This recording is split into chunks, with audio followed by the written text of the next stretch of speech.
鼻竇炎微創手術與鼻中隔矯正治療。鼻雖小，卻承擔住重要嘅生理功能。好多人患上鼻部疾病，出現鼻塞、打乞嗤等症狀，卻常常誤認為係感冒，從而拖延咗治療，演變成重要嘅嚴重嘅鼻部疾病。具有 DMV SGS 多重國際認證嘅人樹眼耳鼻喉匯聚三甲醫療領域專家，為鼻竇炎、結構性鼻病等鼻科疾病嘅患者排憂解難。常見嘅慢性鼻竇炎係鼻竇黏膜嘅慢性炎症疾病，病情超過12週，會導致頭痛、失眠、濃鼻、記憶力減退、注意力不集中等困擾。嚴重者有引起顱眼肺併發症嘅可能，從而加重感染而死亡。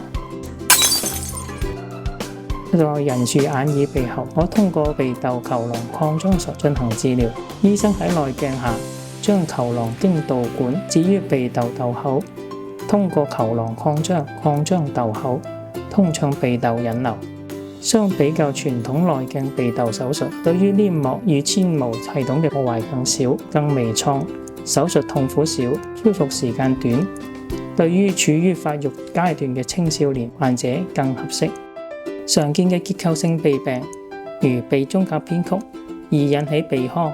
鼻竇生理功能障礙，並產生鼻塞、鼻出血、頭痛等症狀。手術矯正係唯一嘅治療方法。喺高清鼻內鏡下，從鼻內進行切口，分離黏軟骨膜囊，切除部分偏曲嘅骨同軟骨，修復後重新置入黏膜囊復位。在每項鼻科手術進行具體嘅治療前，人樹耳鼻喉專科領域嘅主任醫生會根據患者嘅具體情況進行詳細嘅問診，